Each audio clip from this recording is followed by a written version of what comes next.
Gravel Bike California, ready to give you a gravel guide here in the foothills of the Sierra, ready to take you up to Oak Flat Lookout. Now, last time we were here, we came out for the madness that is rock cobbler.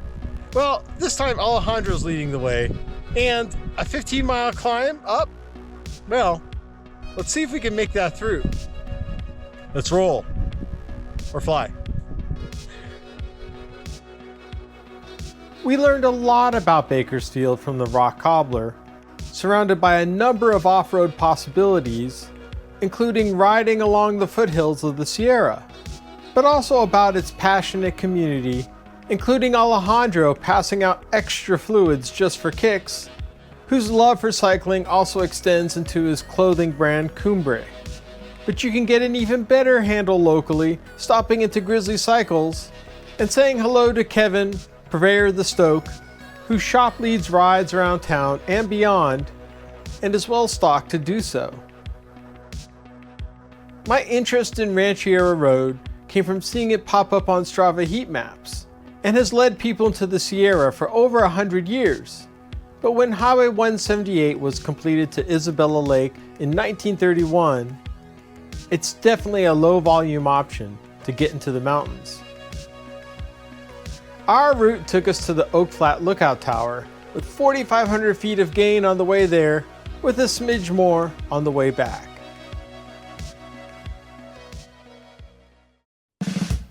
We began on the outskirts of Bakersfield, joined at the start with Mikey and Jack, heading out on Highway 178, making it quickly out of town, rolling east towards the foothills, with our time on this road being short-lived, as well as the need for directions as we quickly turned onto Rancheria Road.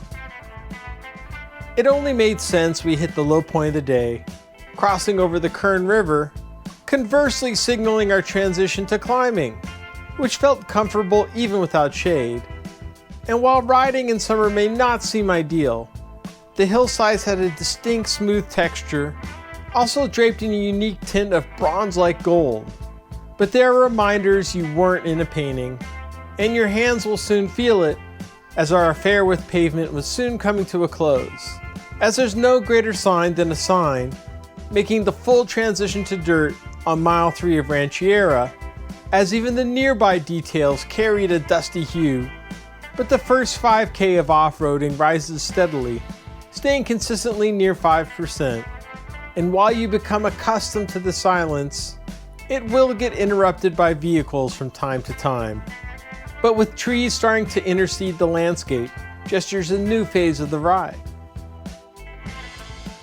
Call it a break in the action, as the next mile bumps you over a series of rollers, with enough patches of speed to have an idea of what you'll get on the return, with roller coaster breaks along the way.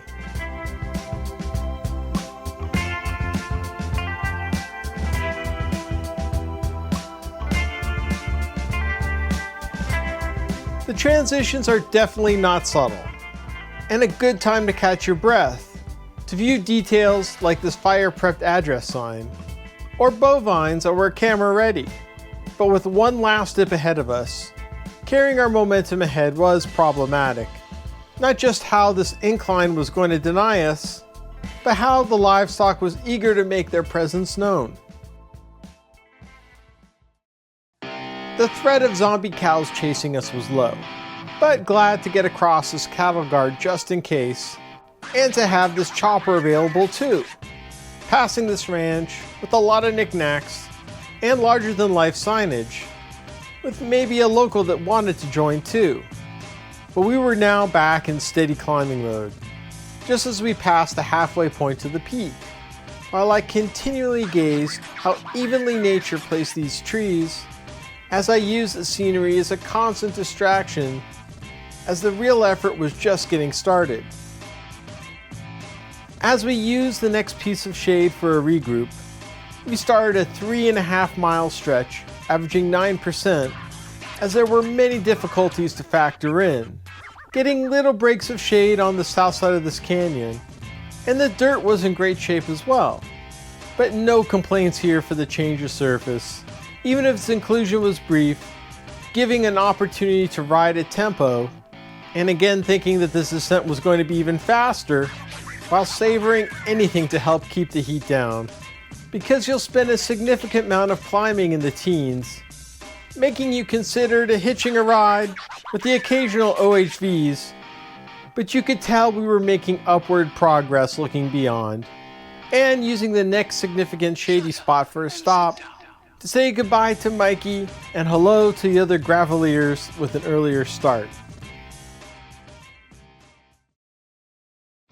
Around mile 15, Rancheria starts to flatten out, and there's about a mile of quick level riding before you hit the main road to Oak Flat. But we continued on for about 5 minutes, where we would soon veer off of Rancheria, not just to celebrate the first bench of the day, but to take the Oak Flat Lookout Trail, which is a 5K alternative to the top. And with this being the heart of summer, a discussion was needed to deal with this sticky overgrowth, and the return by these signs should inform about our choice. So with a little bit of backtracking, we returned to the shorter option to the lookout, but not the easier one, averaging 11.5% over 3/4 of a mile. And while the livestock didn't help keeping our momentum, the lack of consistency was the larger issue, as the flatter portions were quite a contrast against fighting off pitches deep into the teens, over and over again. But the lip biting eventually paid off, as we were just below hitting mile high status, taking the opportunity to look out from the lookout, if I could stomach the vertigo-inducing staircase, as the unit up above happened to be vacant, as the tower has been serving the area since 1934, but is now available for rent with reservations, with the previous occupant not packing it out appropriately. But we were here for the views. Even though we were shielded from Bakersfield, you could spend a day here staring out into the Sierra, looking back up Highway 178 along the Kern River as a gateway in. We climbed back down as elegantly as possible in cycling shoes. And while downhills are typically easier than uphills, it was just as technical as our previous ascent, and I was lucky enough to slow in time to limbo before the final gate. But returning to Rancheria Road brought back that same 12 miles of dirt, now beautifully encapsulated in downhill style.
Our time on Rancheria was coming to an end, as my ears couldn't be any more blown out from the descent, putting us back onto Highway 178, with one short climb left, as I was happy to do it for this opportunity. Well, I hope I'm not ruining here for Bakersfield, but there's obviously a lot of great gravel around here. These are the type of gravel roads I always think of. 15 miles might be a little bit much of a climb for most people, but I tell you, the payoff at the top, absolutely worth it. If you want to help support us, just go ahead and hit the subscribe button for more gravel guides, or check out our shop or on Patreon, so we can bring you more in the state of dirt.